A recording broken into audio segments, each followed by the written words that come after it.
the window table, reserved under my name.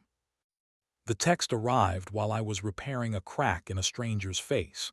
Your window table for two is confirmed, Adam, 9:10 p.m., it said, as if certainty were a favor.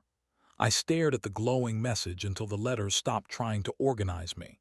I hadn't made a reservation. I was standing under the cold eye of a light box in my studio, convincing a 1963 portrait to survive another decade. Skin is looser when it's a photograph. You can convince it to forgive. People, not so much. I retouch photographs for a living, the kind families inherit without instructions. My days smell like dust and the cheap romance of solvent. Luca, my partner, designs exhibitions for a museum that's good at pretending daylight is a verb. 5 years in, we keep the good bowls within reach and 2 glasses by the sink because we built a rule out of water. Pour before the sentence that changes a day. Luca had come home late last night with cedar on his coat and the quiet of rooms that were too proud to admit mistakes. He kissed my cheek carefully, like he didn't want to ruin the day's balance sheet. He undressed in the hall like the bedroom had started filing incident reports. We slept in our bed the way people sit on opposite ends of a bench that can't decide which view to have. I looked at the reservation again. The restaurant was Solstice, all glass and altitude, 5 blocks from the museum. Under my name, the confirmation listed window table, seating for 2, and another line the system wasn't supposed to hold, guest. See no last name. Just a letter shaped by someone who knew pens had responsibilities.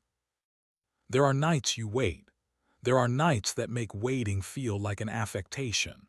I put down my scalpel, shut off the cold glimmer of the light box, and let the portrait keep its crack for another day. The city at 8:50 p.m. was what it always is when you want things to give up, noisy and convinced of itself. Solstice keeps a wall of plants it hires to root for you.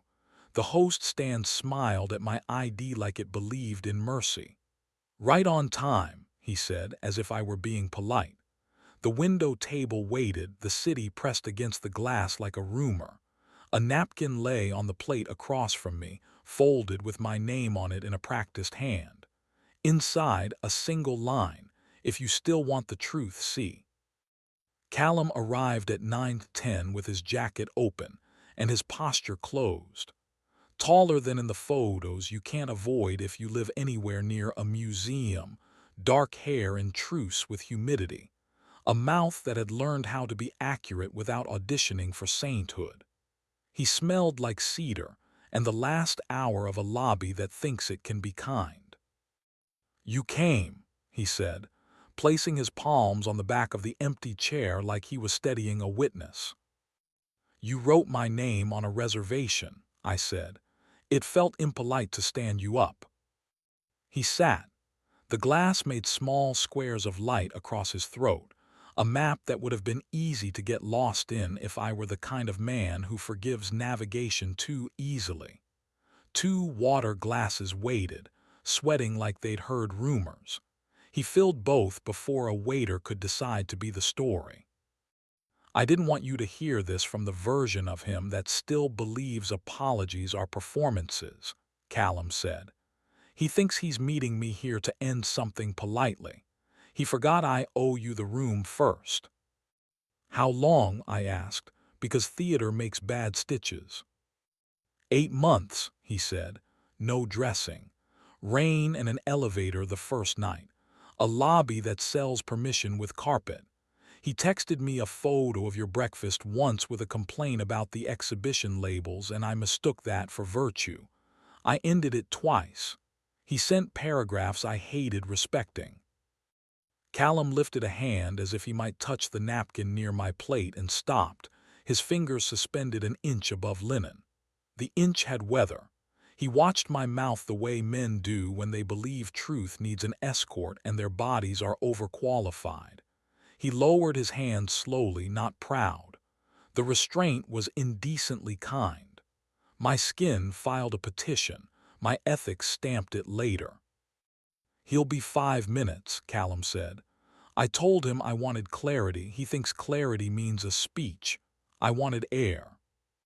"You wanted to feel decent," I said. My voice sounded like porcelain, too careful, likely to break if I pretended it didn't belong to me. "I wanted not to be a surprise," he said. He took a breath that looked like work and made it sound like a favor. "He loves you, you know. That wasn't the problem. It was the excuse." The elevator doors opened across the room, and Luca walked in with the face he keeps for docents. Precise, tender, unapologetically good at telling people where to stand. He saw me, saw Callum, saw the window negotiate its own reflection, saw the napkin with my name, saw the inch of air that had already been asked to perform. He did not look at the tableware because he knows which objects deserve attention first. He closed the small distance to our table and didn't reach. "Hinges deserve dignity, so do rooms." "Okay," he said. The word was soft enough to be decent and loud enough to be heard. "You gave him a reservation under my name," I said. "You can look me in the face when you end it." He set his hands on the back of the opposite chair without letting it pull his weight. "I cheated," he said. "I told myself it was weather. I told myself home is a noun that survives rain. I told myself your patience is elastic. I told myself newness is improvement. All of those sentences look worse with good lighting." Callum had moved just enough to bring the exit into frame the way decent men do when it's time to give two others a better angle. He watched my mouth like he reads for a living and hates that he knows how. He lifted his hand toward the side of my neck and stopped again at that ridiculous inch. Heat wrote a paragraph. My body highlighted it. My brain left a sticky note for the morning that said simply, "Not policy." "What do you want me to do?" Luca asked, and the grammar of it did more work than the wine could have. "You'll end it," I said. "You'll sleep on the couch we refuse to call a guest anything. Next week you'll tell me what this was twice. Once with your precise museum voice that knows how to spackle narrative, once with small words. I'll decide what my hands can hold without lying to my wrists." "I'll do that," he said, and the table didn't argue. Callum exhaled as if a room had met a deadline. He leaned in close enough for breath to notice, close enough that the small hairs on my arm considered abandoning their posts, and put his mouth near my ear without touching it. The heat of it rearranged furniture and left no mess. "Thank you for not kissing me," he whispered. "We both might have called it justice." He straightened and left with a nod that neither begged nor apologized, the door deciding to behave behind him. Luca and I sat because standing would have turned into posture. The water glasses sweated on our behalf. A waiter hovered, understood the arithmetic of the scene, and disappeared without needing applause. "I'm not leaving tonight," I said. "We're walking home without touching. We'll wait at crosswalks because other people's knees and our better natures both deserve seconds. You'll sleep on the couch. Tomorrow you'll end it without complimenting him. Next week you'll bring me small words." He nodded. He didn't cry. I love him for that even on days I want something messier. He reached for the napkin with my name and stopped, a reflex catching itself. We were careful people pretending to be better. The city outside pressed its face to the glass like a child. We walked. The night shrugged us toward our block without adding opinion. On the sidewalk, Luca reached in reflex when a cyclist skimmed too close. His hand hovered near my hip, heat offering me a short-term solution. I didn't lean. A man is allowed to choose the boring tool that keeps the lock from lying. At home, the kettle tried to make this about itself. I let it sing and then poured. Luca laid blankets on the couch with curator care. I slept like somebody who had disassembled a machine without a manual and wasn't ready to reassemble it. In the morning he came back from the cauldron smelling like nothing, The cologne I will forgive for the rest of my life, and told me he had ended it. He told me truth twice. The museum version pretended narrative could make bone polite. The small words were better. He said he had liked being two men because one of them didn't have to be tired. He said he had mistaken spark for structure.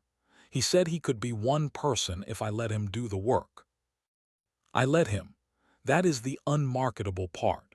He slept on the couch for 6 nights and relearned the geography of our door from a distance. On the 7th, he came to bed and remembered my mouth with the lazy precision we taught each other early and almost forgot. Erotic is not a command. It's a compliance you volunteer after choosing. 2 days later, Callum texted one line, "Thank you for letting me tell the truth under bad light." I replied, "Try it when nobody's lighting you." He didn't answer, which was the second decent thing he did. Work returned to itself. A woman brought in her mother's wedding portrait with a crease across the groom's mouth. I eased the crack until the love looked less like an injury. I told a man who wanted me to erase the mole in his grandmother's yearbook photo that scars are part of the integrity, not a failure of the paper. I painted open on a bakery window and gave the letters more air than the owner asked for. He framed it with 2 ferns and later said the day felt easier to breathe. A week later, I saw Callum on the museum steps. He looked smaller. Maybe my anger had stopped needing him to be tall. He said hello without asking to hold my afternoon hostage. He did not smell like cedar. The space between us felt less like a dare and more like a hallway. We let weather be weather. He left without auditioning for a moral. Here is the thing people tell badly because it refuses to pay attention to drama. I wanted him. I wanted the inch, the heat, the courteous delay of a hand that had learned how not to claim. I wanted to make a mistake I could narrate like a good essay. I didn't. Wanting is a sentence, not a command. Bodies vote. Ethics count. Boredom is underrated if it likes you in the morning.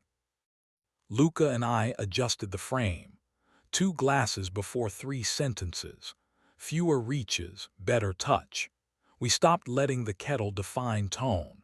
We stood near the exit at openings for reasons that weren't about leaving. I watched him move through rooms with lighter steps and believed him a little more each time he left the cedar with the coat check without my asking.